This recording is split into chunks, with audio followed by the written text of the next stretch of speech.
Nah, saya mulai. Assalamualaikum warahmatullahi wabarakatuh. Selamat siang. Pertemuan kedua, ya, hitungannya pertemuan kedua untuk statistik. Mungkin nanti kita tambah pertemuan lain karena kemarin libur 2 kali ya. Nah, kita masih bicara tentang bagaimana menentukan selang kepercayaan. Nah, minggu lalu sudah kita bahas bagaimana selang kepercayaan itu. 2 kita bahas kemarin ya. Nggak apa-apa, pelan-pelan, tetapi yang penting paham aja. Selang kepercayaan yang pertama itu bagi rata-rata populasi. Yang mana yang kita bahas kemarin adalah bagaimana menentukan selang kepercayaan bagi rata-rata populasi, di mana karena kita tahu simpangan baku dari nilai dari suatu populasi tersebut yang ingin kita ketahui. Yang kedua, bagaimana jika nilai simpangan baku itu tidak diketahui dan juga atau nilai sampelnya lebih kecil dari 30 atau ukuran sampelnya cukup kecil. Nah, kita udah bahas panjang lebar kemarin. Harapkan bisa dipelajari lagi,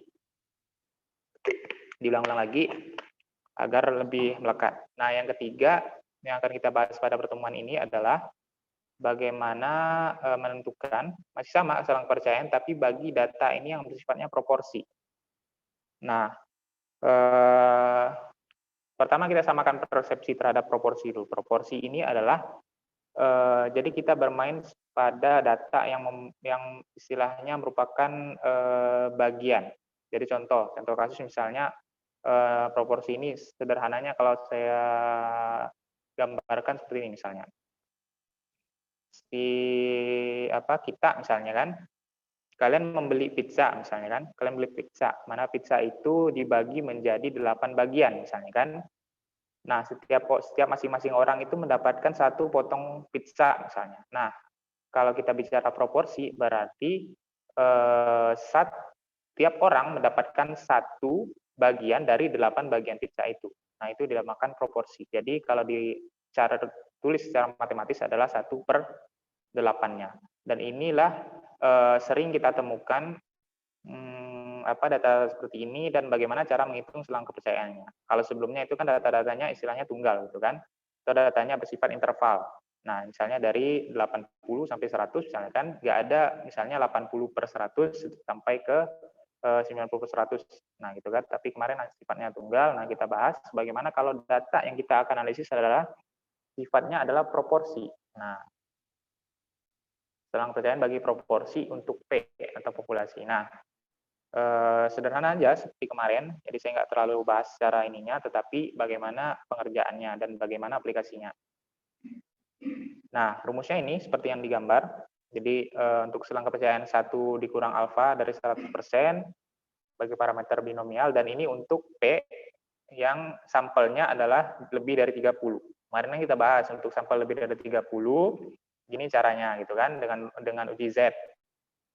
Untuk sampel kurang dari 30, maka uji yang kita gunakan adalah uji T. Nah, ini adalah menduga bagi nilai P atau nilai proporsi yang mana jumlah sampelnya lebih dari 30 atau punya sampel yang cukup besar.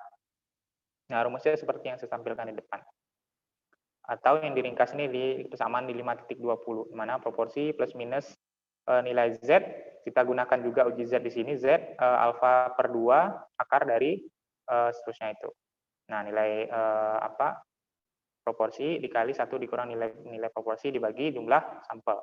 Mana nilai proporsi adalah, seperti saya sampaikan tadi, proporsi sampel adalah X dibagi N. Nah, ya, jadi jadi nilainya seperti ini dia, X per N ini. Ya. Nah, sifatnya adalah proporsi. Nah, ini Z alfa per 2 ini udah kita bahas kemarin, harusnya udah familiar. Jadi nilai kritis dari variabel acak normal baku yang membuat luas daerah dari ujung kanan kurva sama dengan alfa per 2. Nah, contohnya seperti ini. Ya. Nah, ini mungkin sering kalian temukan nanti misalnya kalian survei ke desa-desa pesisir misalnya ya. Kalau di pulau. Nah, dari suatu survei terhadap 500 keluarga di pulau X misalnya. Misalnya atau di pulau salah satu pulau di Kepulauan Karimata misalnya kan menunjukkan bahwa 324 keluarga atau dari 500 gitu ya, 324 keluarganya itu telah mempunyai fasilitas MCK. Ya, punya toilet lah istilahnya kan, punya fasilitas MCK yang memadai. Nah, ini kita bicara kondisi masyarakat yang ada di pulau atau di pesisir misalnya kan. Nah, dari tersebut maka jika tentukan selang kepercayaan 95% bagi proporsi, nah jadi bagi proporsi kepemilikan MCK di pulau tersebut. Jadi kita bahasnya atau kita membahas di sini adalah nilai proporsi. Karena proporsi ini adalah berapa sih selang kepercayaan bagi proporsinya dalam hal ini adalah proporsi keluarga yang memiliki MCK di pulau tersebut terhadap keseluruhan kepala keluarga, keseluruhan keluarga di situ. Atau sederhananya dari 500 itu kan ternyata hanya 324 saja yang punya fasilitas MCK dan sisanya tidak. Nah, tentukan selang kepercayaan dari 90, tentukan nilai selang kepercayaan 95% bagi proporsi kepemilikan tersebut. Itu ya. Kalau ada yang tidak paham silakan langsung ditanyakan. Nah, cara pengerjaannya sama seperti kemarin. Tapi untuk awalnya adalah kalian hitung dulu nilai proporsi sampelnya. Itu kan seperti di sini nih. Ya. Nilai proporsi sampel yang di sini. Yang mana untuk menghitung nilai proporsi sampel sederhana. Jadi proporsinya adalah kalau kita bicara proporsi yang punya fasilitas MCK berarti berapa jumlah keluarga yang punya fasilitas MCK dibagi total keseluruhan jumlah keluarga yang ada di pulau tersebut. Ya. Jadi proporsi itu bukan berapa jumlah yang jumlah kepala keluarga yang punya fasilitas MCK dibagi dengan jumlah yang tidak punya, bukan seperti itu, tapi proporsi ini adalah X dibagi jumlah keseluruhannya. Ya, dalam hal ini misalnya dari 500 berarti 324-nya punya fasilitas MCK. Jadi proporsinya adalah 324 per 500. Itu dulu yang harus dicari. Nah, nilainya adalah 0,648. Ya. Paham?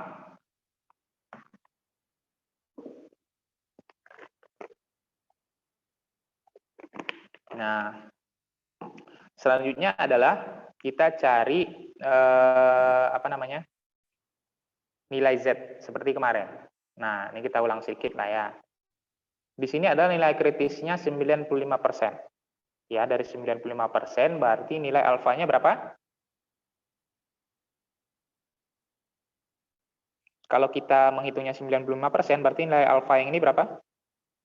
0,5. Nah, 0,5, benar. Terus yang diminta adalah alfa per 2, jadi 0,5 dibagi 2. Benar? Betul, Ya. Pak. Ya, Pak. Nah, jadi 0,5 dibagi 2 adalah 0,025. 0,025, bukan 25 ya, tapi 0,025. Nah, itu 0,025 ini, nah kita ceklah di di tabel Z yang ada di sebelah kanan ya. Kita cek yang mana yang punya nilai Z 0,025. Nah, kalian cari di situ. Nah, ya. Dia ada di sini nih, persis di sini nih, 0,025, benar? Persis? Tidak ada plus minus 5 kan, seperti kemarin kan? Jadi persis nilainya ada 0,025. Ada yang tidak sepakat? Atau bingung? Paham lah ya? Jadi udah dapat nilai di tabel ini 0,025. 0,025 sama loh dengan 0,025250 ya, tidak ada yang beda dari itu. Kecuali kalau kita bicara di depan, 250 itu beda dengan 25. Tetapi 0,0250 kalau kita bulatkan jadi 0,025. Ada yang tidak sepakat? Paham ya? Nah, harusnya paham lah nih, tapi untuk memastikan aja. Oke ya, jadi kita dapat di posisinya di sini nih. Nah, seperti kemarin kita tarik. Sama kita tarik ke kiri. Gitu kan? Berarti di angka 1,9 di sini. Sama kita tarik ke atas. 0,06. Gitu ya. Jadi nilai kritis dari Z alfa per 2 atau Z 0,025 ini adalah 1,9 di sini nih. Ditambah 0,06. Jadi 1,96. Ini pengulangan yang kemarin aja, sama prinsipnya. Ada yang tidak paham? Ada yang masih bingung?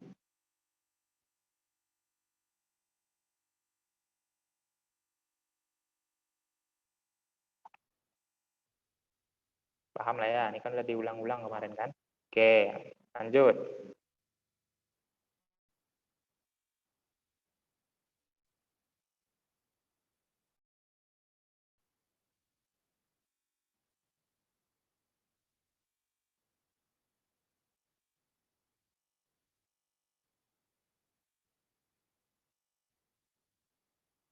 Sama loading ya. Nah, kita udah tahu nilai proporsinya tadi kan, di depan. Nih, 0,648. Ya kan? Yang ini nih. Nilai proporsinya tadi kan, 0,648. Gitu ya. Nah, nilai proporsi yang untuk yang di P yang ini. Di sini nih. Nah, nilai proporsinya 0,648 ya. Dikurang Z alfa per 2, ya kan? Dan nilainya udah kita hitung tadi dari nilai Z tabel adalah 1,96. Oke, yang ini nih, 1,96. Oke, tinggal masukkan rumus saja akar dari nilai proporsi lagi, jadi 0,648 lagi di sini nih, dikali 1 dikurang 0,648, ya kan? Masukin aja, tinggal masukin. Dibagi jumlah dari sampel. Nah, jumlah sampel dari jumlah keseluruhan kepala keluarga tadi. Ya, dari berapa tadi? 324, jumlah sampelnya keseluruhan adalah 500. Ya. Jadi dibagi nilai N-nya adalah 500. Nih. Nah, kurang dari P, kurang dari 0,648, ini sama seperti yang kiri tadi, tinggal masukin aja. Ya, dari sini ke sini tinggal masukin aja. Ya. Nah, ini tinggal kalian kalian hitung aja. Ya. Cara menghitungnya jangan salah. Pertama yang dihitung adalah biar mudah di dalam akar ini kalian hitung dulu. Ya. Jadi yang dalam kurung dihitung dulu ini kan 1 dikurang 0,648, 0,3 sekian jadi kan 0,362 berarti 0,648 ini dikali dengan 0,32362 di sini ya. Nah, dapat nilainya dibagi 500 baru kalian akarkan. Baru dikali dengan yang 1,96. Ya kan? Baru nanti dikurangi dengan 0,648. Itu cara hitungnya. Itu pelajaran SMP lah. Tapi jangan sampai salah. Nah, setelah kalian hitung, maka nilainya seperti ini nih. Kalau benar ngitungnya, maka nilai proporsinya adalah 0,606 kurang dari P, nah kurang dari 0,690. Atau kalau misal kita buat grafik, enggak ya. Nah, kalau kita buat grafik,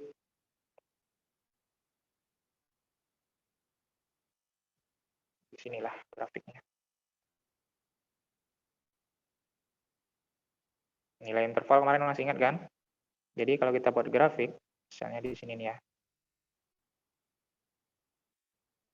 Jelek ya. Nah, areanya di sini nih 0,6. Taruhlah di situ ya, 0,60 dengan 0,69. Nah, daerahnya di sini yang saya arsir nih. Itu daerahnya.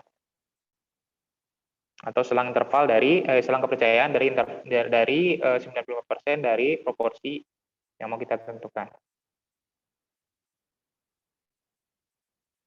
Atau bisa jadi juga buatnya seperti ya inilah ya. Tapi oke. Paham kan? Ini sudah saya jelaskan panjang lebar kemarin, rasanya paham. Jadi nilainya itu berkisar, itu kan kalau kita ini kan kalau kita definisikan berarti berkisar, ya proporsinya itu berkisar dari 0,606 sampai 0,609, 0,690. Jadi selang percayaannya, selang percayaan proporsinya itu ada di dalam nilai tersebut. Ya. Nah, apa sih istilahnya? Interpretasi. Nah, interpretasinya di bawah ini nih. Nah, kalau kita interpretasikan dari angka statistik, jadi statistik itu harus ada interpretasinya dan kalian harus mampu menjelaskan bagaimana nilai statistik itu terkait dengan interpretasinya di terhadap studi kasus yang kita hitung tadi. Jadi tidak hanya mengeluarkan angka, tapi interpretasinya ada, ya.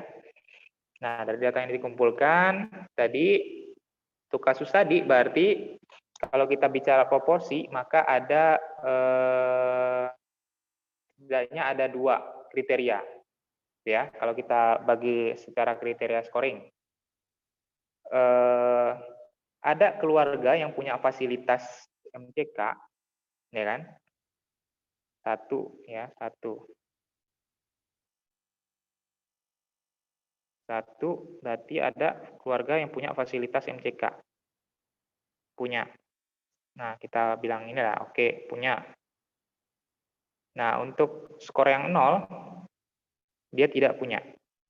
Ya.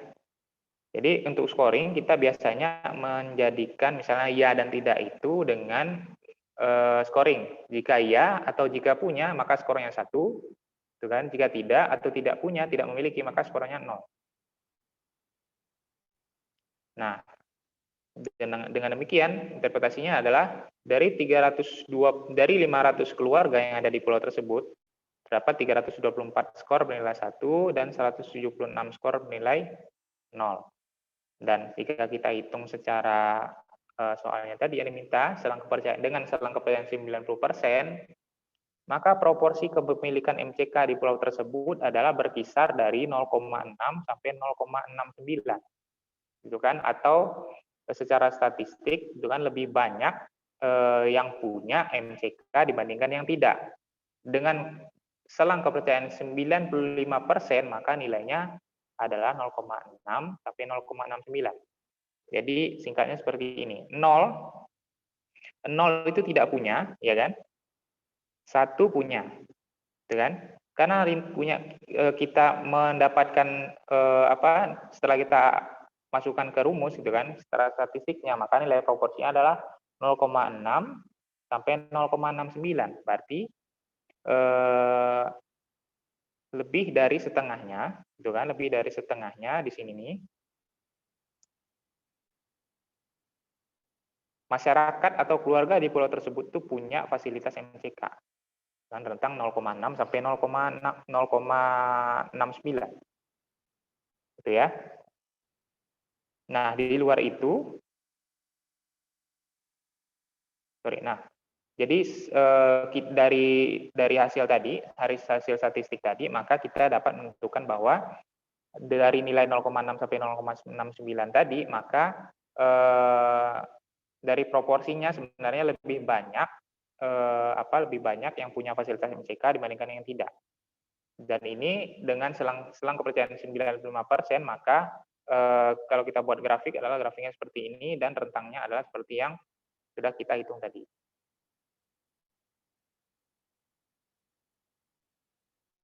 Gitu ya. Ada yang bingung?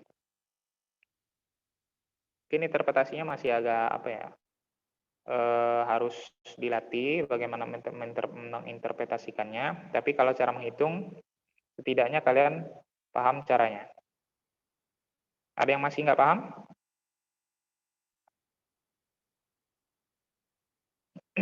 Ada?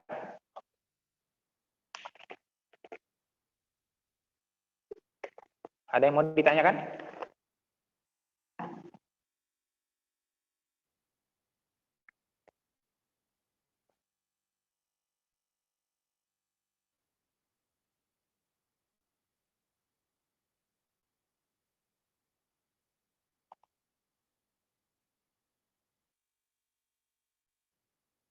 Supianto paham?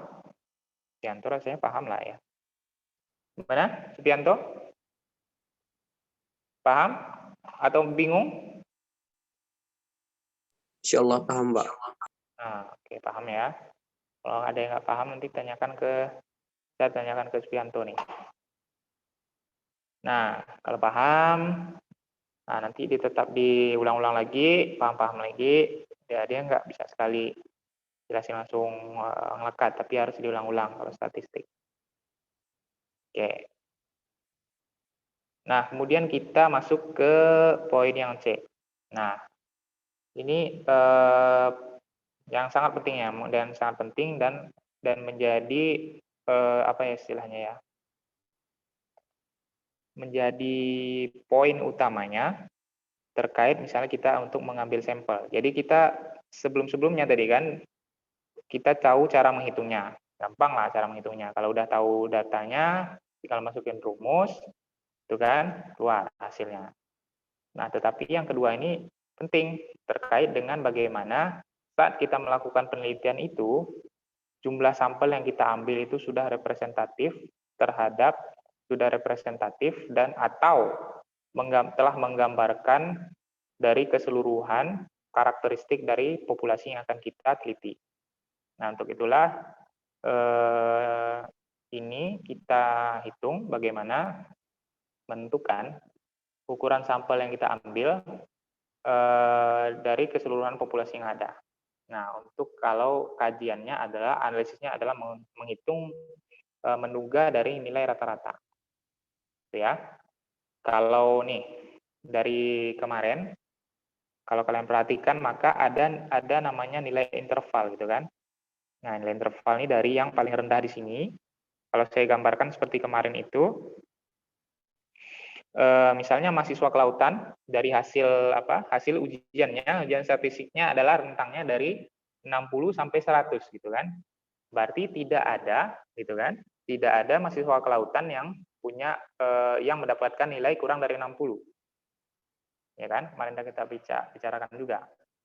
Nah, dari rentang itu, dari rentang nilai paling kecil ini, dari rentang nilai paling kecil ke paling besar dari suatu populasi gitu kan. Yang mana seperti yang saya sampaikan kemarin ada keterbatasan tenaga, waktu dan biaya untuk menghitung keseluruhan nilai populasi yang ada, maka dari itu kita mengambil yang namanya sampel atau sebagian kecil gitu kan dari populasi yang ada.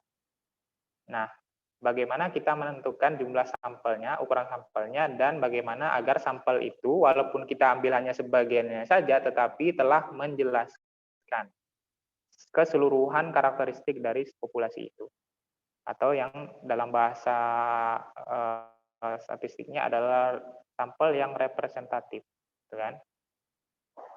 Nah, ilustrasinya seperti ini. Maka untuk menentukan ukuran sampel untuk dalam hal ini bukan nilai rata-rata adalah kita harus tahu nilai titik nilai nilai mu yang kita bahas kemarin dengan nilai rata-rata dari sampel.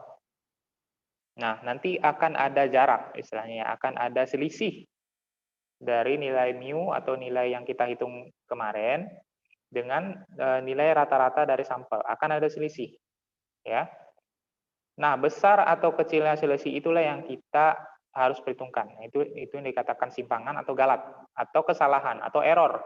Nah, istilahnya itu. Semakin kecil jarak nilai rata-rata dengan nilai yang kita hitung, ini dengan ini semakin kecil jaraknya, kan? Semakin kecil, semakin sedikit nilainya, selisihnya, maka galat penarikan sampelnya itu akan semakin kecil atau semakin terpercaya lah istilahnya, semakin valid. Semakin besar nilai rata-ratanya di sini gitu kan. Nah, yang kita hitung di sini, misalnya kan, nilai rentangnya di sini, makin besar semakin jauh seperti ini, maka otomatis galatnya akan semakin besar, errornya semakin atau kesalahannya akan semakin besar. Ya. Maka dari itu kita harus hitung dengan cermat berapa sih ukuran sampel yang cocok, minimal salah satunya yang berapa ukuran sampel yang cocok untuk menduga dari nilai rata. Oke. Nah, kalau diilustrasikan seperti ini. Nanti ada juga misalnya nilai ini terkait dengan suatu ketetapan tertentu. Misalnya maksimal sampling error ini tidak boleh lebih dari 70% misalnya. Atau nilai akurasinya, kalau misalnya kita bicara akurasi ya tidak boleh, harus minimal 70% misalnya. Nah, itulah yang kita hitung. Berapa dari nilai yang kita estimasikan terhadap nilai yang sebenarnya ada. Nah, kita hitung dengan menggunakan rumus itu apakah melebihi dari batas minimal, gitu kan? Apakah errornya sangat besar gitu kan? Dan kalau errornya sangat besar, otomatis penelitian kita itu patut dipertanyakan. Kan istilahnya bisa dikatakan belum valid karena errornya sangat besar. Kan tetapi jika sudah memenuhi minimum error atau sudah punya nilai kepercayaan misalnya kan 90%, 95%, maka itu sudah dapat dikatakan valid. Nah, kita langsung ke contoh aja. Ini rumusnya. Nah, ini dengan tanda not ini berarti kalian harus catat dan perhatikan ya. Ada dua rumus di sini nih. Ada rumus 5.3 dan 5.4. Ya. Nah, kita langsung aja ke contoh. Ini kita balik nih. Soalnya sama seperti kemarin, tapi kita menghitung istilahnya target yang kita hitung adalah berbeda. Nah, contohnya seperti kemarin. Seorang surveyor kesehatan karang melakukan pengukuran terhadap tinggi individu karang dalam beberapa plot rehabilitasi, ya kan? Dari 50 sampel yang diperiksa, diperoleh rata-rata tinggi individu 0,85. Dan seterusnya, ini persis seperti soal kemarin. Tetapi yang kita hitung adalah yang saya kotak ini. Untuk kasus contoh 1, nah itu kan, tentukan berapa ukuran sampel yang harus diambil. Nah, ini kita bicara berapa sampel yang harus diambil. Itu kan, yang mana sampel ini harus representatif terhadap keseluruhan populasi. Ya. Nah, tentukan berapa ukuran sampel yang harus diambil agar kesalahan pendugaan pada tingkat kepercayaan 95% gitu kan, tidak lebih dari nilai 0,01 mm. Gitu ya. Berarti nih kalau kita hitung gitu kan dengan selang kepercayaan 95%, tinggi individunya rata-rata adalah 0,85 cm, maka kita harus mengambil sampel berapa banyak agar yang kita hitung atau interval yang kita hitung itu tidak lebih besar dari 0,01 mm. Jadi sangat detail, sangat presisi lah, sangat akurasi sangat tinggi. Atau nilai galatnya sangat kecil. Dan bayangkan aja 0,85 cm dengan galatnya 0,01 aja. Atau deviasinya hanya 0,01 mm. Jadi sangat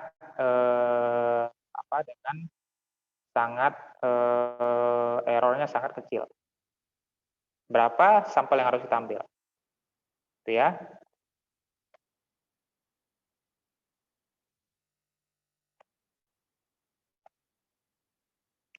Nah, sangat gampang sebenarnya. Nah, jadi dengan soal tadi, maka kita tinggal masukkan ke rumus saja. Dengan simpangan baku sampel tadi sudah diketahui kan, 0,05 mm. Nah, diambil dari pengambilan sampel sebelumnya itu merupakan 50 individu, maka kita gunakan penduga bagi simpangan baku, simpangan rata-rata. Dengan menggunakan aturan 5.4, maka Terus rumusnya seperti ini.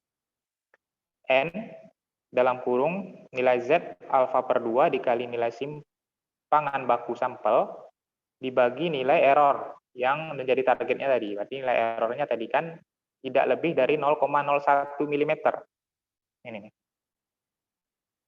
Ya. Masukkan nilai errornya di situ tuh. Nah, nilai error ini ya seperti saya sampaikan tadi, ada misalnya kasus-kasus tertentu, misalnya dia harus errornya sekian, tidak boleh lebih dari tersebut. Nah, itu kita sesuaikan. Ya. Semakin kecil errornya semakin baik. Nah, oleh karena itu, setelah kita masukkan nih, tadi nilai Z alfa per 2-nya udah ya, nggak usah saya jelasin lagi. Ini dihitung dari tabel Z tadi, maka 95% kita ambil Z per 2-nya adalah 0,025. Nah, kita hitung tadi seperti di tabel tadi, dapat nilainya 1,96. Di tabel tadi, dikali dengan nilai simpangan baku 0,05 per 0,01, nilai errornya tadi. Nah, terus dikuadratkan. Itu ya, dikuadratkan. Hasilnya adalah 96,04. Itu ya. Nah, interpretasinya adalah oleh karena itu, agar kesalahan pendugaan pada tingkat kepercayaan 95% tidak lebih dari 0,01 mm, jadi saat kita menyantumkan rentang tadi kan, tinggi dari karang tadi adalah 0,85 cm, agar saat kita menampilkan hasil penelitian itu, errornya tidak lebih dari 0,01, maka jumlah sampel atau ukuran sampel yang sebaiknya diambil adalah 97 individu.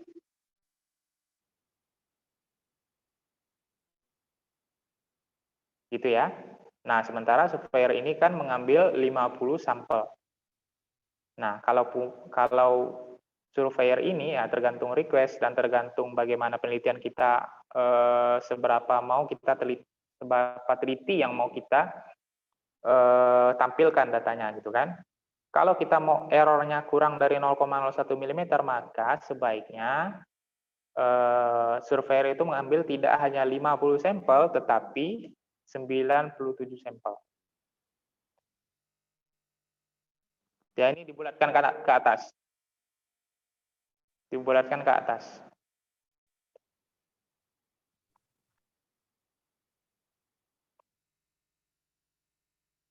Ada yang mau ditanyakan? Dibulatkannya ke atas, bukan mengatur pembulatan yang ini ya, tapi dibulatkan ke atas untuk menghitung nilai sampel ini.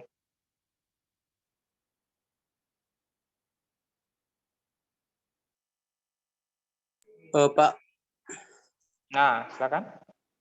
untuk yang kuadratnya itu Pak berpengaruh nggak Pak? Kuadrat maksudnya? Yang pangkat 2-nya tuh. Oh, pangkat 2 rumus. Jadi itu Pak yang di itunya. Yang di atas. Yang ini kah? Berpengaruh maksudnya? Maksudnya enggak dikali gitu. Ini kah? Mana dia ini? Ini kah? Yang ini? Iya, Pak. Ini memang sudah rumusnya seperti itu. Jadi harus dikuadratkan, bukan dikali, dikuadratkan. Pangkat 2. Jadi berapa nilainya di sini nih? Setelah kita hitung dulu yang di dalam kurung ini, berapa nilainya baru dipangkatkan 2. Hasilnya adalah 96,04. Apakah berpengaruh? Ya berpengaruh. Kalau kalian nggak kuadratin, pasti nilainya hanya berapa di sini nih? Berapa tuh? 9 kali 9. Ya, hanya sekitar 9 atau ya 9, sekian nilainya. Hanya 9 sampel yang harus diambil gitu kan. Tapi bukan gitu, karena rumusnya memang dikuadratkan, maka nilai yang mau diambil itu, jumlah sampel yang diambil adalah minimal 97 sampel.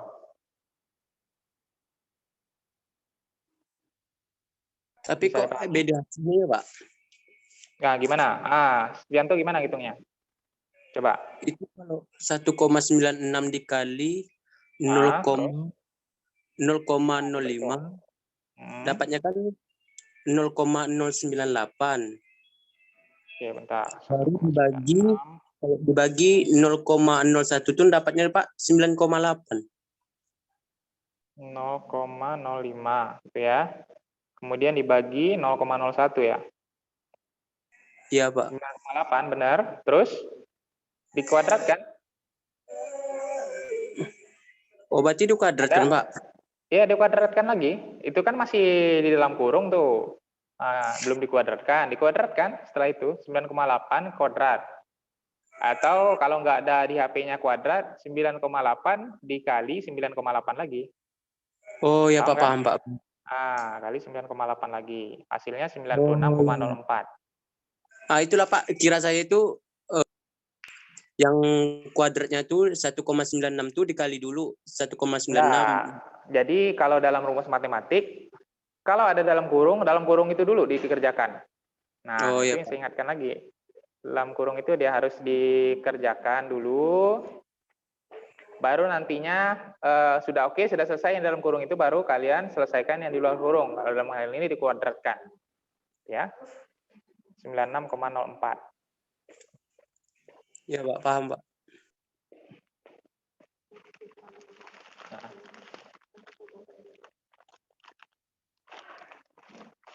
Ada yang mau ditanyakan lagi?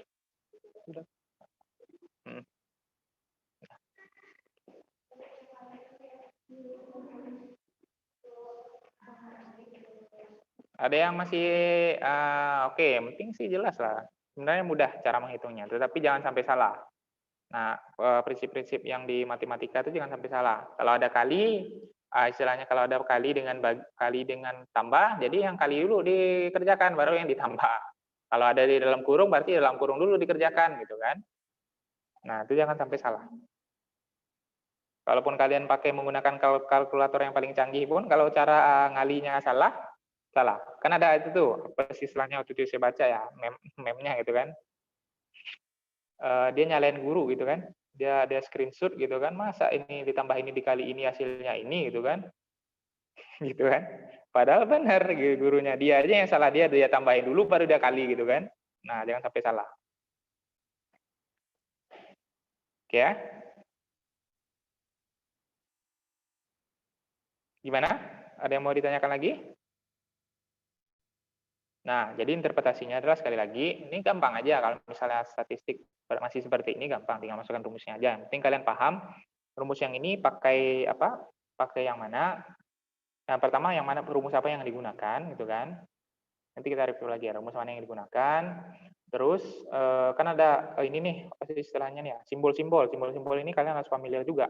Nah, ini yang ini nih. Kalau kalian nggak tahu ini simbol apa, ya selesai, nggak tahu kalian cara ngerjainnya kan.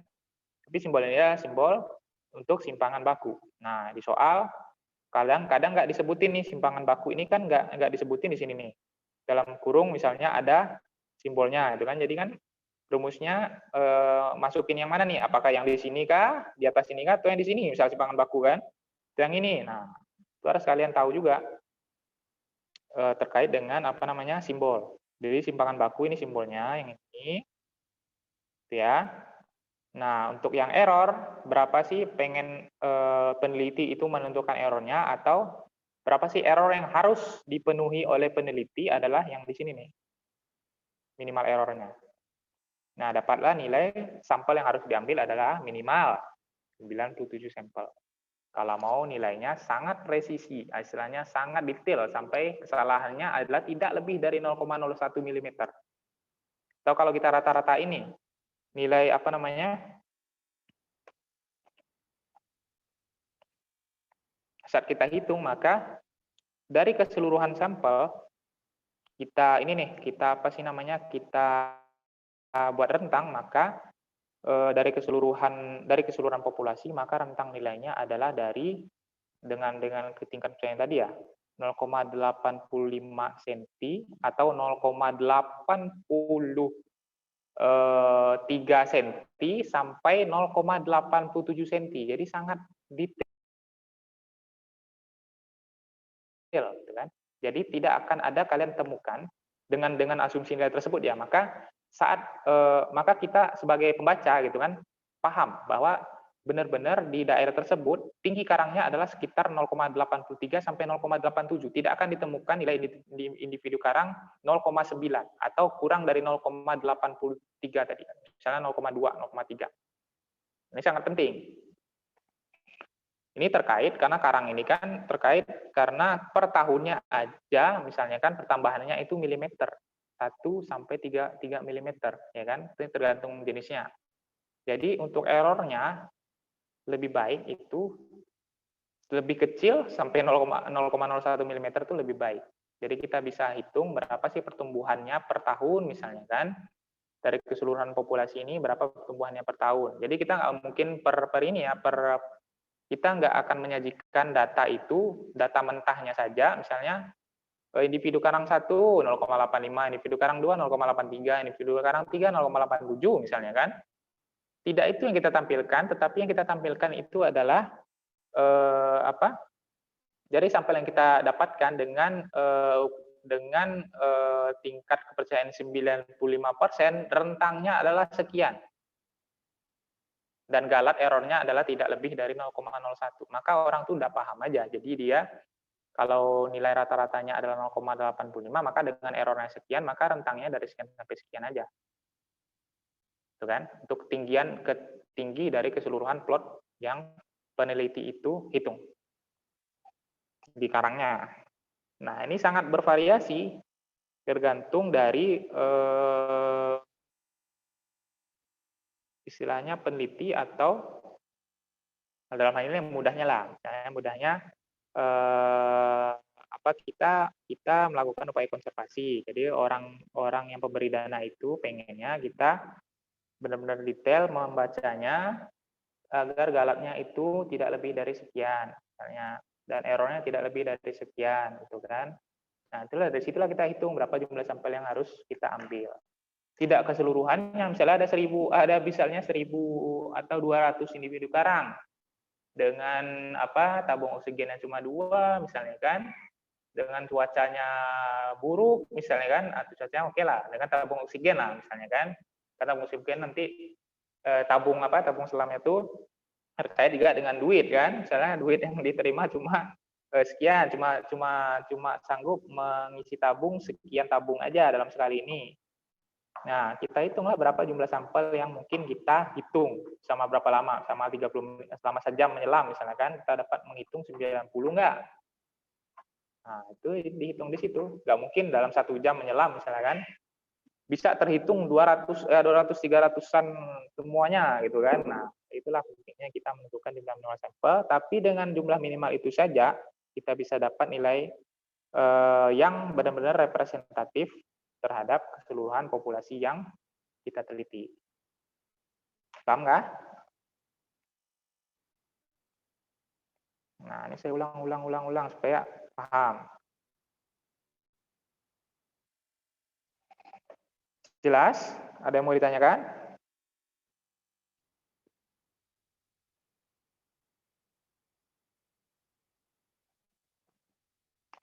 Oke. Oke, lanjut ya.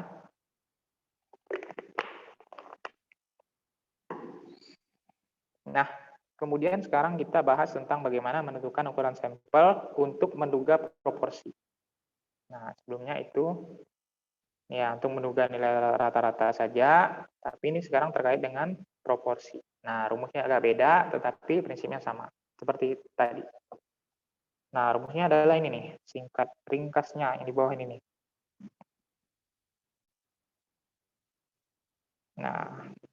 Nah, jumlah sampel minimal yang harus diambil adalah Z alfa per 2 kuadrat dibagi 4 dikali nilai error atau nilai galat dipangkatkan 2. Ini.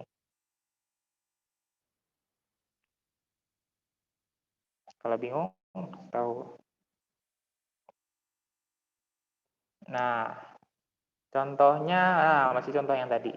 Ya, contoh soal 3 tadi, saya sudah jelaskan soalnya tadi.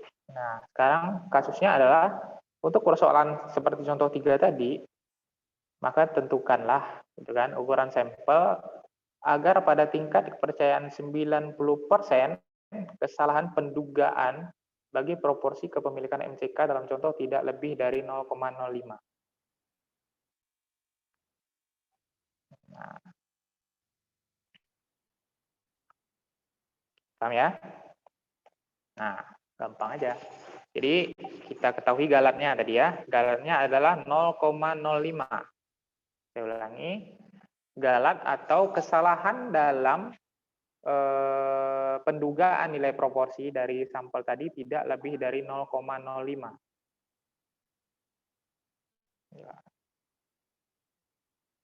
Ya. Nah,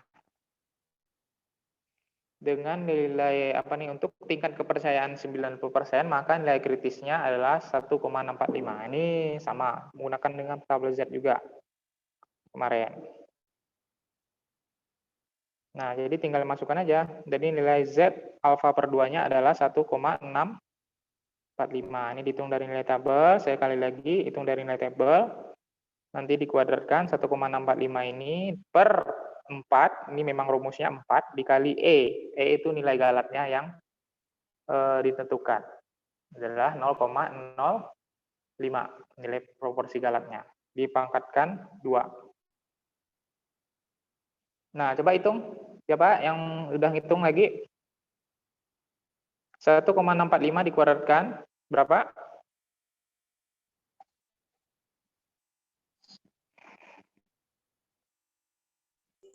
Berapa? Ada yang hitung? 3,29. 3,29.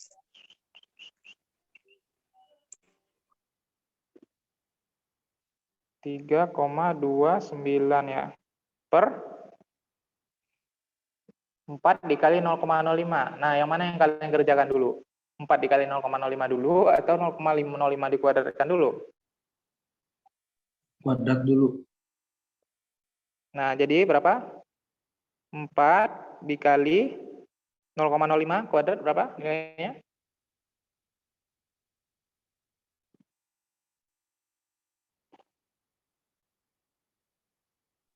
Nol 0,0025.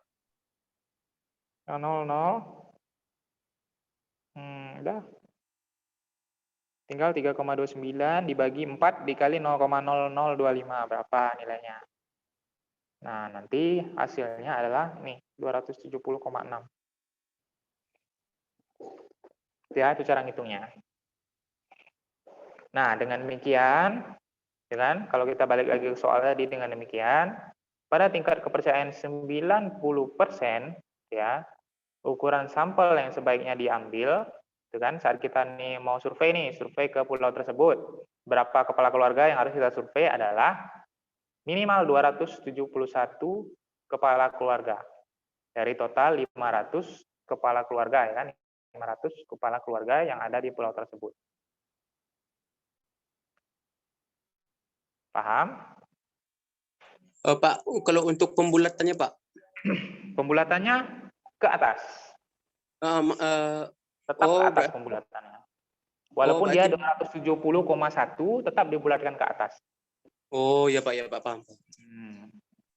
Normalnya kalau 270,1 sampai ke 4 ya kan, berarti dibulatkannya ke bawah biasanya kan. Tetapi kalau terkait dengan pengukuran sampel, karena nggak mungkin kalian, misalnya gini nih, berarti Pak, kalau kita menghitung dengan nilai minimal contohnya, maka kita harus mengambil 270,6 keluarga, Pak. Nah, bingung juga kan orangnya kan, 270,6 keluarga ini macam mana pula kan? Nah, jadi dibulatkan ke atas. Minimal yang kita ambil itu adalah 271 kepala keluarga dari 500 kepala keluarga yang ada di pulau tersebut. Paham? Paham, Pak.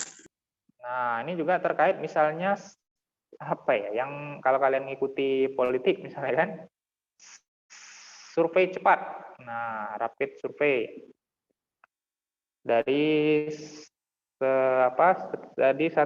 1 juta warga di kota A misalnya kan, dari 1 juta warga di misalnya di di Kalimantan Barat misalnya kan, di 1 juta pemilih misalnya kan, dengan galatnya, itu kan ada hitung-hitungan galatnya juga tuh, dengan galat atau galatnya kan bisa dihitung nanti dengan galat sekian persen, maka minimal parpol itu harus menghitung, harus melakukan sampel sebanyak berapa ratus kepala keluarga misalnya. Nah, itu kalau hitung-hitungan sosialnya atau politiknya. Nah, itu kita juga gunakan terkait juga dengan misalnya kita mengambil data kependudukan.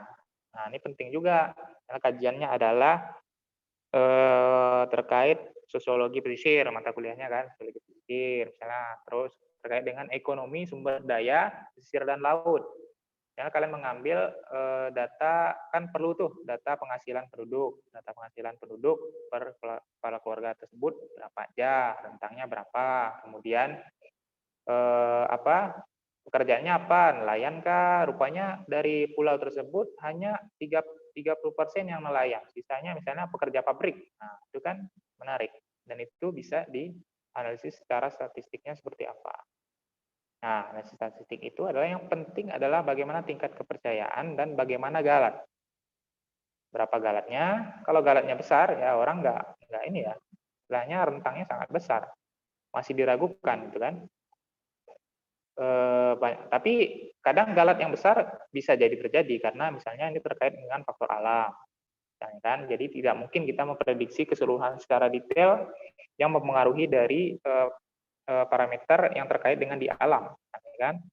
Jadi misalnya boleh 70%, misalnya 70% itu udah oke misalnya. Nah, tapi kalau misalnya skala lab atau misalnya skala ini terhadap kependudukan bisa kita mainkan 90%, 95%. Dan galat yang lebih kecil.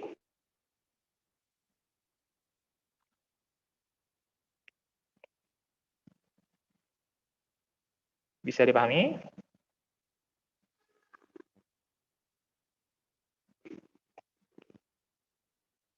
Insya Allah bisa. Oke, siap ya. Nanti gampang lah. Penting kalian paham konsepnya, sedikit demi sedikit nanti kita menuju ke yang lebih tingkatan yang lebih sulit. Nah, kita review sedikit. Saya ingatkan lagi sedikit ya. Berapa nih sekarang? Oke. Nah, saya ingatkan lagi sedikit. Kita review. Ya, karena bahasanya sulit, jadi saya rasa harus berulang saya menjelaskannya. Jika kalian melakukan penelitian, ya kan? Jika kalian melakukan penelitian dan kalian akan menghitung, ya kan? Menghitung selang kepercayaan bagi rata-rata populasi. Jadi ada dari berapa sampel yang kalian ambil rata-ratanya dan kalian menghitung selang kepercayaannya, gitu kan? Maka bisa digunakan setidaknya 2 pendekatan, yaitu uji Z dulu lah ya, uji Z untuk jika jumlah sampel yang akan kalian ambil itu lebih dari 30 sampel, maka kalian menghitungnya dengan uji Z. Ya, dengan uji Z, maka tabel yang digunakan adalah tabel Z seperti ini. Ya. Nah, ini contoh soalnya seperti ini, udah kita bahas panjang lebar. Ini 50 sampel diambilnya kan, maka lebih dari 30, maka yang kita pakai adalah uji Z dengan tabel Z ya, seperti di gambar kanan ini.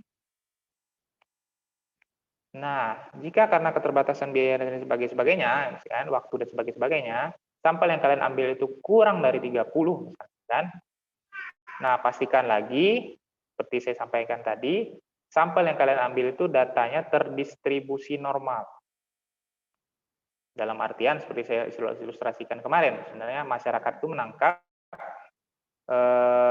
ikan misalnya di sini nih. Misalnya udanggala, misalnya kalian kerja di tambak, misalnya kan. Nah, udanggala itu panjangnya biasanya dari rentangnya 120 sampai 124. Nah, sampel yang kalian ambil itu harus terdistribusi normal, tidak kalian mengambil itu misalnya rentangnya kalian dapati itu hanya misalnya 118 ke 121 misalnya. Nah, itu kan tidak proporsional, sementara ada yaitu yang sampai 123, 124. Nah, atau secara grafiknya mana ya? Ini. Cara grafiknya mana kemarin ya? Terdistribusi normal. Nah, seperti inilah grafik ini misalnya kan. Dia berada pada mendekati nilai rata-rata dari keseluruhan populasi dan terdistribusinya normal. Ya. Nah, boleh, tapi kalaupun kalian mengambil 30 kurang dari 30 sampel, tapi data itu terdistribusi normal, boleh dilanjutkan. Tapi dengan tidak menggunakan uji Z, tapi menggunakan uji T. Nah, uji T namanya. Nah, tabelnya juga bukan tabel Z yang kalian pakai nanti kan, tapi tabel distribusi T. Nah, itu ya. Harus dipahami nih. Karena gampang, masukin rumus itu gampang, tetapi memilih gitu kan, yang mana pakai rumus yang mana ini, nah, itu yang menjadi harus paham. Kalau udah tahu sih, udah tinggal masukin rumusnya aja. Dan saya pun nggak akan menuntut kalian harus hafal rumus ini, nggak akan. Jadi rumus ini istilahnya apa ya? Bisa, boleh aja dibuka aja rumus yang mana yang mau kalian pakai. Tapi kalau kalian nggak paham, maka pasti salah memilih rumus pakai yang mana. Gitu kan? Nah, tuh. Jadi nggak perlu dihafal rumus ini. Kalau dengan saya nggak perlu dihafal, tapi paham. Saat kasus yang seperti ini kalian pakai rumus A, saat kasusnya seperti yang lain maka kalian pakai rumus yang B. Dan juga interpretasinya kalian harus paham. Nah, tidak menutup kemungkinan juga saya tanyakan nanti terkait dengan interpretasinya seperti apa atau kesimpulannya seperti apa. Dengan interpretasinya contohnya seperti ini. Ini mana tadi nih? Kalau kalian masuk ke rumus-rumus saja kan, ya muncul nilainya kan, tapi interpretasinya apa? Ini misalnya kalian masukin nilai N-nya seperti ini kan, maka dapat nilai 270,6 di sini kan.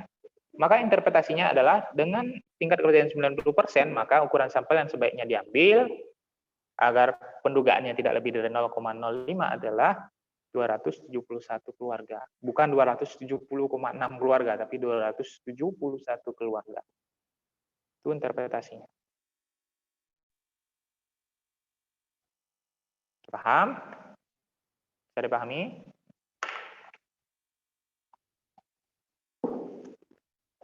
Insyaallah bisa, Pak. Oke, nah. Sambil absen ya, berarti Wawan Wahyu Andika atau absen? Sambil absen ya, saya cek di learning.oso. Wawan Wahyu Andika. Adakah Wawan? Nah, Wawan ada ya? Cek ya, Wawan. Nah, kemudian masih ada waktu sedikit lah. Nah, kita masuk ke materi selanjutnya.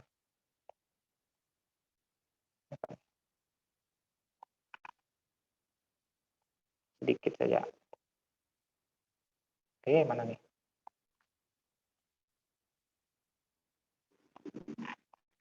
Gimana? Masih bisa dilanjutkan sedikit? Atau sudah mulai panas?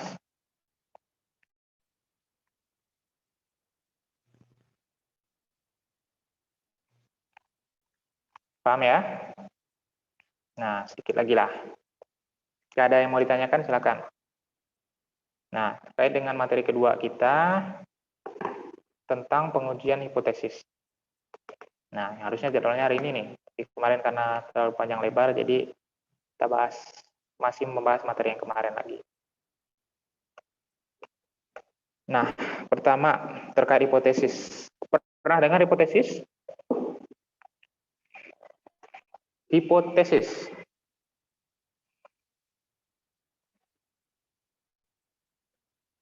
Ada yang belum pernah dengar?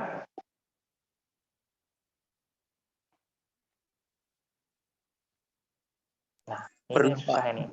Oh, pernah. Jadi pertanyaan saya kan hanya dua. Ada yang pernah dengar? Nggak ada. Ada yang tidak pernah dengar? Nggak ada juga misalkan. Nah, jadi kalian nih apa nih abu-abu terus gitu kan? Jadi harus ya aktif lah, gitu kan?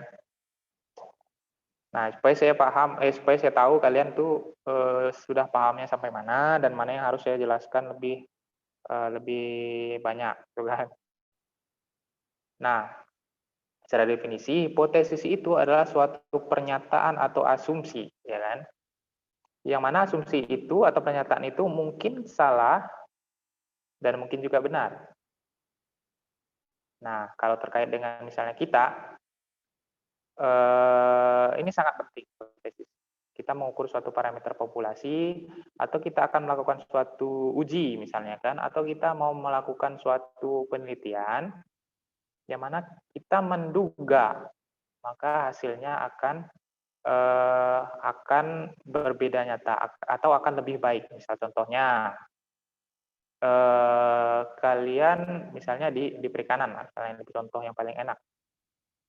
Dengan beberapa tambak udang misalnya kan, beberapa tambak udang tadi. Intinya kalian mau mencari formulasi yang tepat agar produksi dari udang itu atau beratnya lah itu kan bertambah dengan pemberian berbagai macam pakan. Yang pertama pakan normal biasa, misalnya kan. Pertama normal, pakan yang normal. Yang kedua itu misalnya pakan yang kalian buat dari formulasi misalnya rumput laut yang kalian temukan di Kayong misalnya kan. Kalian buat suatu jadikan pelet misalnya kan, kalian uji coba ke udang tersebut. Dengan asumsi bahwa dengan pemberian nutrisi atau pakan yang alternatif pakan tadi, maka asumsi kalian adalah tidaknya rata-rata bobot dari udang di tambak tersebut dengan waktu yang sama, misalnya sama-sama 1 bulan dicek, misalnya kan pakan biasa dengan pakan yang dari kalian, alternatif pakan dari kalian, bobotnya itu lebih besar, misalnya. Nah, nanti diuji itu bobotnya lebih besar, apakah besar ini berbeda nyata atau tidak. Contoh misalnya, rata-ratanya dengan pemberian pakan biasa, rata-rata bobotnya adalah misalnya 550 gram misalnya rata-ratanya. Tetapi dengan pemberian pakan kalian benar bertambah dia, jadi 555 gram misalnya, benar berbeda gitu kan, tetapi berbedanya tidak nyata misalnya, hanya beda tipis-tipis saja gitu kan, 550 dengan 555, nanti diuji itu. Misalnya dia berbeda nyata, maka dengan pemberian ini benar-benar berbeda loh, benar-benar berbeda, benar-benar meningkat lah istilahnya kalau bahasa biasanya gitu kan, benar-benar meningkat, terjadi perbedaan yang signifikan terhadap pakan biasa yang diberikan dan alternatif pakan yang kita teliti atau kita ajukan, kan? Berbeda nyata. Ya, titip. Belum. Masih ngajar. Kayak gimana? Lagi ngajar. Apa nih? Enggak ada lah, Pak Pin tadi sama Abon. Oh iya, ada Pak Kira. Tip ya. 5.000-an kan kemarin? Thank you. Nah, kemudian lanjut. Paham kan sampai sini? Itu hipotesis namanya. Jadi kita punya hipotesis awal. Kalau nggak punya ya ngapain meneliti istilahnya kan? Kita punya hipotesis bahwa nanti dengan pemberian pakan ini maka rata-rata bobotnya akan bertambah. Itu hipotesis kita. Nah, hipotesis itu bisa benar bisa salah, tuh kan? Salahnya adalah misalnya tetap aja dia 550 ya, jadi 555 ya sama aja. Berarti asumsinya adalah kurang tepat. Nah, bisa benar juga, jadi dia bertambah, misalnya dari 550 rata-ratanya jadi 590 gram misalnya. Nah, itu kan meningkat. Dan kita tes, setelah kita uji, maka berbeda nyata. Dengan taraf kepercayaan 90% atau 95% misalnya. Nah, maka hipotesis kita diterima, istilahnya kan? Atau asumsinya adalah benar. Nah, asumsi itulah yang harus kita uji. Nah, itulah yang yang terkait dengan materi kita hari ini. Jadi asumsi itu, hipotesis itu harus kita uji. Itulah seninya atau itulah poin penting dari penelitiannya. Nah, ini poin 2 ya. Oke, poin ketiganya. Nah, pengujian hipotesis ini bertujuan menentukan apakah data sampel yang mendukung suatu asumsi hipotesis tentang suatu populasi atau tidak. Jadi apakah data sampel itu mendukung suatu asumsi atau hipotesis tentang suatu populasi atau tidak. Ya. Nah, sekarang kita bahas satu persatu nih. Hipotesis itu setidaknya ada 4 komponen. Ya. Pertama itu hipotesis nol, namanya hipotesis nol ini atau biasa dikatakan dengan hipotesis awal, gitu ya. Biasanya mudahnya ya kalau kami biasa dapatkan itu misalnya kayak tadi contoh kasus tadi, hipotesis nolnya adalah tidak ada perbedaan dari pakan yang kita berikan, alternatif pakan yang kita berikan itu tidak berbeda, sama aja bobotnya tetap 500 atau saya masih walaupun meningkat ya sedikit aja 550 dengan 555 misalnya, itu hipotesis nolnya. Jadi tidak ada perbedaan. Nah, hipotesis kedua adalah hipotesis alternatifnya biasanya menjadi target, ya kan? Yang mana? Tapi ini boleh dibolak-balik ya, tapi ini dijelaskan di bagian hipotesisnya seperti apa. Nah, biasanya umum digunakan adalah yang seperti saya tadi. Tapi ada juga yang berbolak-balik. Nah, ini saya mendapatkan itu, tapi saya nggak tahu mana yang benar-benar secara konsepnya tepat. Tapi saya mendapatkan itu dari penelitian-penelitian yang saya baca. Nah, ada yang namanya hipotesis alternatif atau hipotesis penelitian gitu kan. Nah, jadi di mana hipotesis penelitian ini adalah tadi misalnya kalian dengan pemberian pemberian pelet yang berbeda dengan konsep misalnya nutrisinya lebih banyak, kadar kadar nutrisinya lebih banyak, misalnya kan proteinnya lebih banyak, misalnya kan, maka dia akan memicu pertumbuhan lebih tinggi dengan nilai yang berbeda nyata, bertambah dengan berbeda nyata. Nah, itu hipotesis 1 atau hipotesis alternatifnya. Jadi ada hipotesis 0, yang mana hipotesis 0 dan hipotesis 1 ini saling bertentangan. Ya, saling bertentangan. Jadi misalnya hipotesis 0-nya tidak ada pengaruh, gitu kan, tidak ada pengaruh, atau sama saja nilainya, maka hipotesis 1-nya adalah ada pengaruh atau nilainya berbeda. Ya, jadi dia saling bertentangan. Ya. Nah, yang ketiga adalah statistik uji. Jadi hipotesis ini pastinya akan ada kita uji secara statistiknya. Jadi kalau kalian mau bicara tentang artikel ilmiah, ya kalau nggak artikel ilmiah ya nggak usah diuji. Tapi kalau bicara artikel ilmiah maka wajib diuji. Nah, yang keempat adalah daerah kritis atau daerah penolakan hipotesis. Nah, ini sama seperti konsep yang kita bahas sebelumnya. Daerah kritis tadi itulah kayak grafik lah. Nanti ada grafiknya lagi tuh. Sama grafiknya seperti yang kita bahas minggu lalu dan tadi. Nah, tujuan pengujian hipotesis ini untuk memilih salah satu dari hipotesis tentang parameter populasi. Jadi saya tadi, jika apa tadi itu? Jika benar, misalnya jika nilainya beda, maka asumsinya atau hipotesisnya diterima. Jika tidak, maka hipotesisnya ditolak. Nah, jadi keduanya saling bertentangan. Nah, ini sama nih.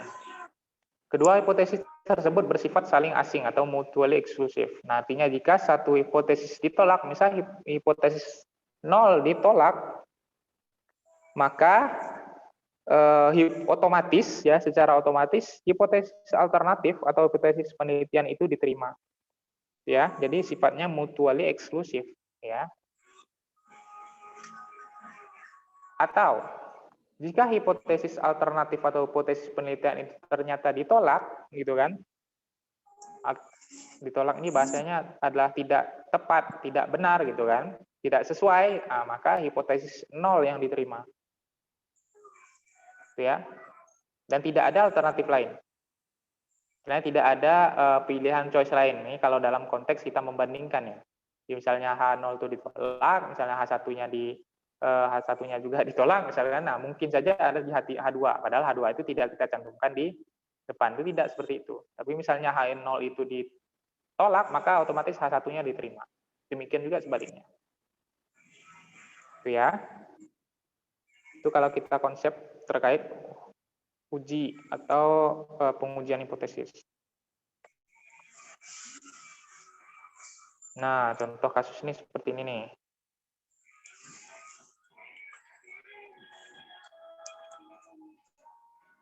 Nah, contoh kasus ini seperti ini nih. Apakah hasil tangkapan ikan karang Kabupaten Kuburaya atau Kabupaten Kayong Utara misalnya kan? Tahun ini di tahun 2021 misalnya kan sama dengan hasil tangkapan 5 tahun sebelumnya. Misalnya. Nah, ini kita buat hipotesisnya. Yang pertama adalah tidak berbeda atau sama aja, atau kalau saya panjangkan sedikit misalnya dari tahun 2016 sampai tahun 2021 ternyata hasil tangkapan ikan itu adalah kurang lebih sama, ya, hasil tangkapan ikan yang ada di Kabupaten Kuburaya. Nah, atau berbeda misalnya, berbeda karena ada misalnya kalian memperhatikan misalnya di Kabupaten Kayong Utara atau di Kabupaten Kuburaya ada apa namanya praktek-praktek overfishing misalnya dengan pemboman misalnya kan, atau penangkapan ikan yang tidak ramah lingkungan. Maka dengan adanya kemungkinan kondisi-kondisi tadi kalian menduga maka hasil tangkapan 5 tahun sebelumnya dengan tahun ini pasti berbeda. Pasti lebih rendah misalnya gitu. Nah, itu hipotesis kalian, hipotesis uji yang akan kalian nantinya akan kalian uji. Hipotesis penelitian yang nantinya akan kalian uji. Paham?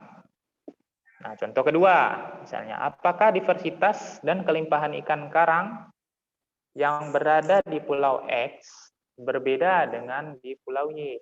Nah, sama seperti tadi, hipotesis pertamanya adalah tidak berbeda atau sama aja ikan karang yang ada di Pulau X dengan ikan karang yang ada di Pulau Y. Atau berbeda misalnya kan, karena misalnya di Pulau Y itu ada tumpahan minyak misalnya kan, ada praktek-praktek overfishing misalnya kan, ada aktivitas ekowisata, aktivitas wisata yang tidak ramah lingkungan. Wisata kan ramah lingkungan lah, kan? Ada aktivitas turis yang tidak ramah lingkungan di Pulau Y. Maka kalian menduga bahwa di Pulau X akan berbeda diversitas dan kelimpahannya dengan di Pulau Y, karena faktor-faktor yang kalian duga tadi. Dan pastinya ada landasan. Ngapain kalian misalnya kalian mau coba-coba aja Pulau X, Pulau Y sama nggak ya Pak? Gitu kan diversitas dan kelimpahannya. Ya pasti harus ada landasan. Seperti tadi misalnya landasannya di Pulau Y itu ada turis Pak sekarang karena udah dibuka untuk wisata, banyak turis, banyak sampah gitu kan. Nah, kemungkinan berbeda, gitu kan. Nah, itulah yang diuji. Paham? Paham kah?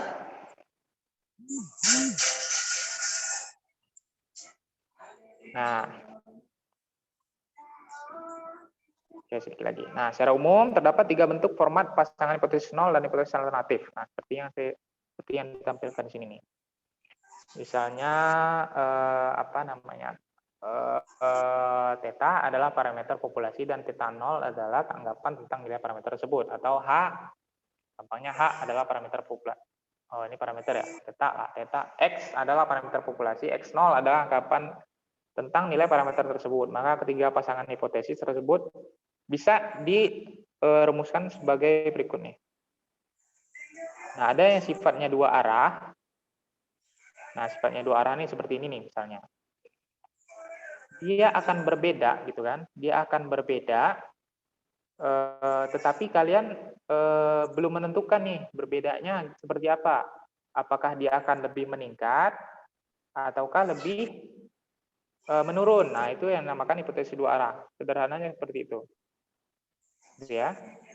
Tetapi seperti contoh kasus tadi misalnya, hipotesisnya satu arah dan hipotesis ini theta dengan theta 0, theta itu akan lebih kecil dari theta 0. Atau misalnya jumlah tangkapan ikan di tahun 2021 akan lebih kecil dari jumlah tangkapan ikan di tahun 2016. Nah, itu hipotesisnya bersifat satu arah, dan kalian tahu ini nilainya akan lebih kecil nih, ada lebih kecil, satunya lebih besar, sama-sama satu arah tapi satunya lebih kecil, satunya lebih besar. Ya, atau ada satu kasus misalnya kalian dia pasti berbeda misalnya karena ada masuk tambak, misalnya kan masuk tambang, misalnya masuk sawit, misalnya kan. Nah, itu bisa jadi parameter yang kalian ukur itu bisa jadi lebih tinggi, bisa jadi lebih rendah. Itu sifatnya hipotesis dua arah. Nah, secara umum prosedur pengujian hipotesis itu dilakukan melalui langkah-langkah berikut. Nah, seperti saya jelaskan tadi, tentukan dulu H0 dan H1-nya. Kemudian dengan masukkan H0 benar, maka tentukan statistik uji berdasarkan atas distribusi sampelnya. Nah, kemudian tentukan daerah penolakan dan daerah penerimaan. Ini seperti grafik tadi. Nanti kita bahas lebih lanjut. Berdasarkan taraf nyatanya berapa? Taraf nyatanya kalian tentukan berapa? Atau di soal ditentukan berapa? 90% kah? 95% kah? Nah, itu untuk penelitian juga semakin baik, semakin taraf nyatanya semakin tinggi, semakin ke 95% misalnya kan, atau 99% misalnya kan, nah, maka akan semakin baik. Nah, kemudian hitung ya statistik uji dari sampel. Kemudian ambil keputusan atau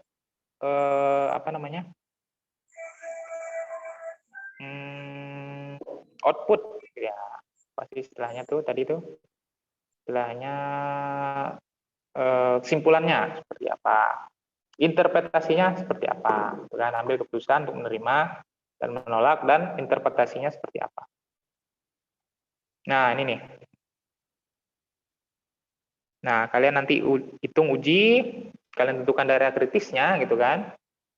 Kalau nilainya itu masuk dalam arsiran ini, nanti kan hitung-hitungannya angka kan, hitung-hitungannya angka.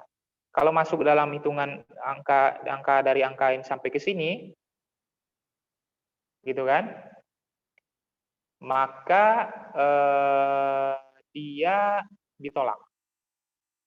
Gitu kan? Ini beda nih arsirannya. Yang diarsir berarti ditolak nih. Yang tidak diarsir berarti daerah penerimaan.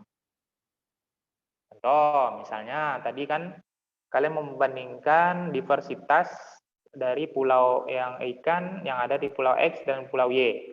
Maka asumsi H0-nya adalah tidak ada perbedaan gitu kan, tidak ada perbedaan. Yang asumsi keduanya adalah ada perbedaan. Sorry, di sinilah ya. Yang contoh inilah lebih enak nih. Ini enggak pas contohnya yang A nih. Yang B nih ya contohnya. Di sini daerah penerimaannya atau tidak ada perbedaan dari diversitas keanekaragaman di pulau X dan pulau Y. Nah, setelah nilai angka ini, gitu kan, dikatakan ada perbedaan atau dia sudah melewati atau melalui titik kritisnya atau masuk dalam daerah kritisnya dari alfa tadi.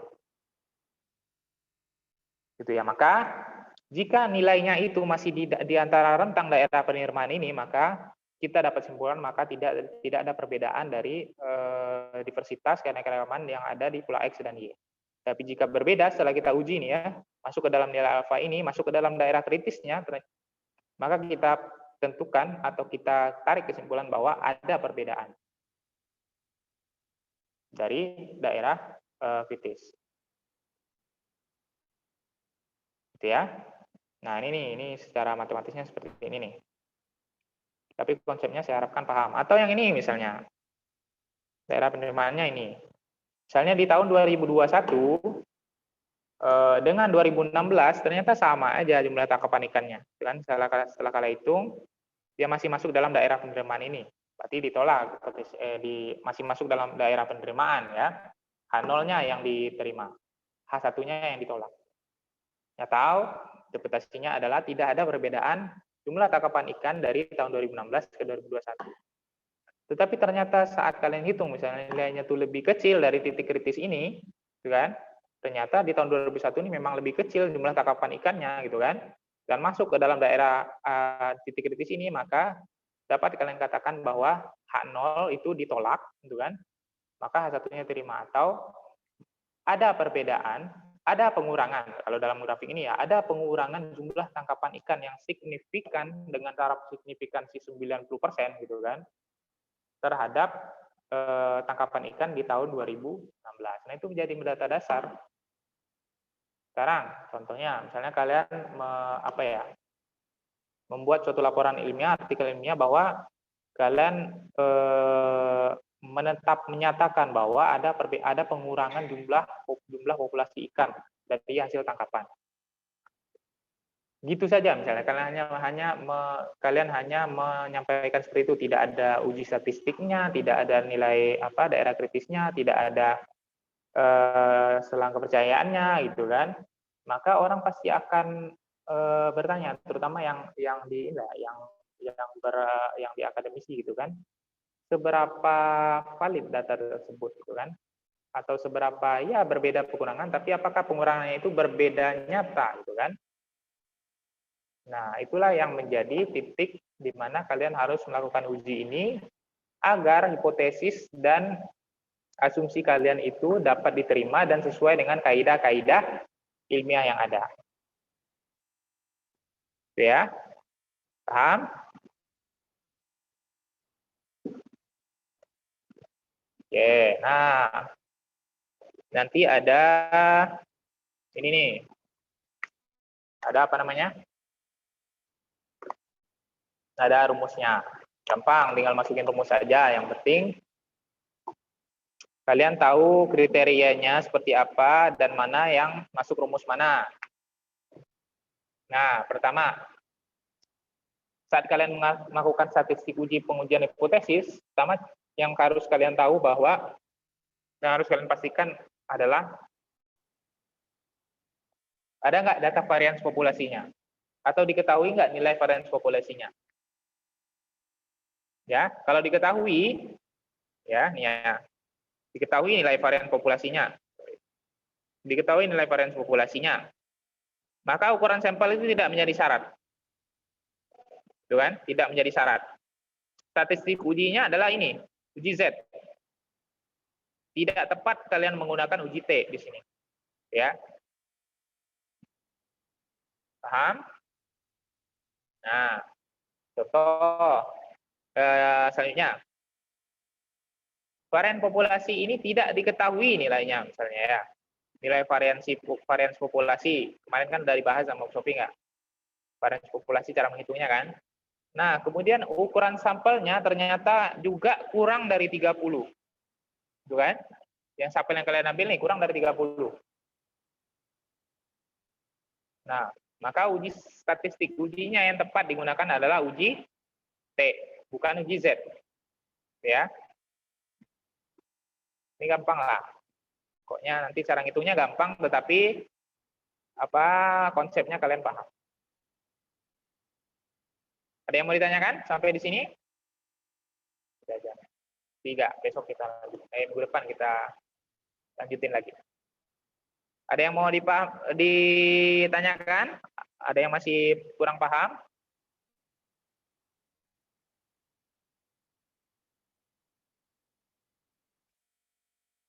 Paham lah ya. Nah, intinya tadi stepnya adalah tentang hipotesis ini.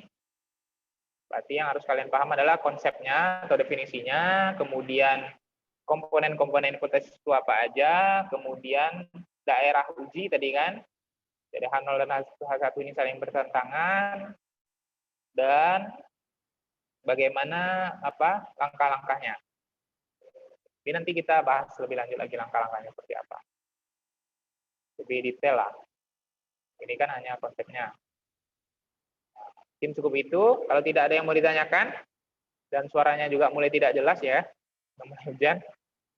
Jika tidak ada yang mau ditanyakan lagi, saya cukupkan pertemuan kita hari ini. Kalau masih ada yang teringat, mau ditanyakan, nanti filenya saya kasihkan juga.